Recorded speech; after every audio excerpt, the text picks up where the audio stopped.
কি মনে হচ্ছে বাজেটে দিকে যখন তাকাবে কি প্রত্যাশা? আমরা আজকে সাধারণ বাজেট আমরা সাধারণ মানুষ হিসেবে চাই আমাদের নিত্য প্রয়োজনীয় দ্রব্যের দাম নিয়ন্ত্রণ করুক সরকার। তাছাড়া আমরা ভারতবর্ষের কর্মসংস্থানের অবস্থা খুব খারাপ দেখতে পাচ্ছি। আমি নিজে স্টার্ট আপ বিজনেস করতে যাচ্ছি বন্ধুদের নিয়ে, সেই জন্য আমাদের যাতে সরকার একটু হেল্প করে, আমাদের দিকে তাকায়, তাহলে আমরা বিজনেস করতে পারবো। কারণ চাকরি বাকরির আশা তো ছেড়েই দিয়েছি প্রায়। আর গ্যাসের দাম একটু কমলে ভালো হয়, পেট্রোলের দাম করলে ভালো হয়। এই সাধারণ মানুষ এই একটু আপনার সঙ্গে কথা বলবো। চাকরিজীবী পেশায় মাস্টারমশাই এই জিনিসপত্র নিয়ে ফিরছেন, সব মিলিয়ে আমাদের নিত্য নৈমিত্তিক জীবনের তো একটা বড় অংশ বাজেট দিয়ে নিয়ন্ত্রিত হয়। কি চাইছেন এবার? আমরা প্রতিবারই বাজেটে যাতে আমাদের প্রাত্যহিক জীবন একটু স্বাচ্ছন্দ্য বোধ করি সেটা আমরা আশা করে থাকি। কিন্তু গত এক বছরে আমাদের জিনিসপত্রের যা দাম বেড়েছে, আমি আজকে বাজার করে ফিরছি, তো সেক্ষেত্রে আমাদের তো নাভিশ্বাস উঠছে। আর শিক্ষাক্ষেত্রে আমি একটা জবের সঙ্গে যুক্ত আছি, তো সেখানে আমরা দেখছি যে প্রিন্টিংয়ের খরচ এবং কাগজপত্রের যা দাম বেড়েছে, সেক্ষেত্রে বইপত্র কিনতে ছাত্রছাত্রীদের প্রচণ্ড অসুবিধার সৃষ্টি হচ্ছে। এবং এইভাবে সামগ্রিকভাবে দেখলে দেখা যায় যে এক বছর ধরে প্রচুর পরিমাণে সমস্ত কিছুর দাম বেড়েছে, যেটা বাজেটে একটু লক্ষ্য রাখলে আমাদের খুব সুবিধা হয় সকলের। একটু আপনার সঙ্গে কথা বলবো বিশেষ করে, কারণ আপনি বলছেন আপনি অলংকার ব্যবসার সঙ্গে যুক্ত। এই যে সোনা রূপো একটা স্কাই রকেটিং হয়েছে, এই সংক্রান্ত কিছু কি মনে হয় যে বাজেট সুরাহা দিতে পারে?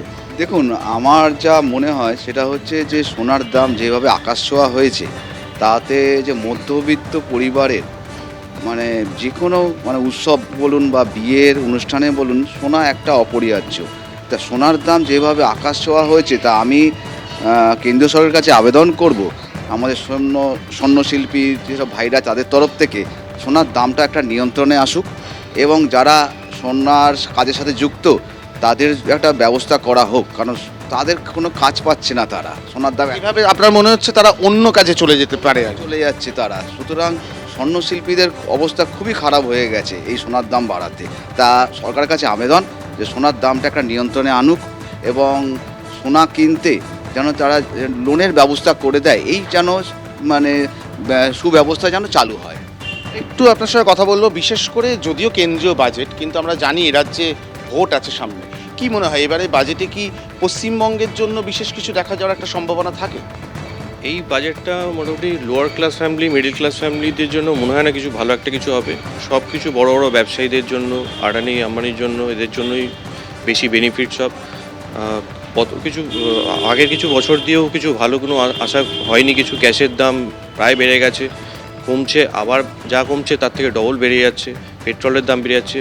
তো সাধারণ মানুষের জন্য কিছুটা আমার মনে হয় না কিছু বেনিফিট হবে। আর পশ্চিমবাংলার জন্য কী হবে আমি জানি না, মনে হয় না কিছু ভালো কিছু হবে।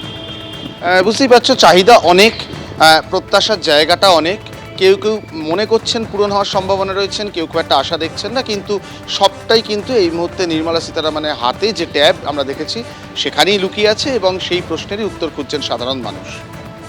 একেবারে অরিত্রিক, আপাতত তোমাকে ধন্যবাদ। এবার সরকারের তরফে কি বলা হচ্ছে, আমি আমার অতিথিদের কাছে আসার আগে দেখবো একবার কিরেন রিজিজু তিনি কি বলছেন।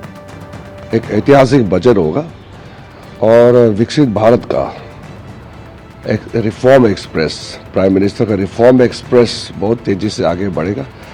और भारत का बजट को आज के दिन में विश्व देखता है, पूरा देखता है कि भारत का बजट में क्या होगा। तो सब हम लोग अच्छा से उम्मीद के साथ आज बजट सुनेंगे। एबीपी आनंद एगिए थाके एगिए राखे।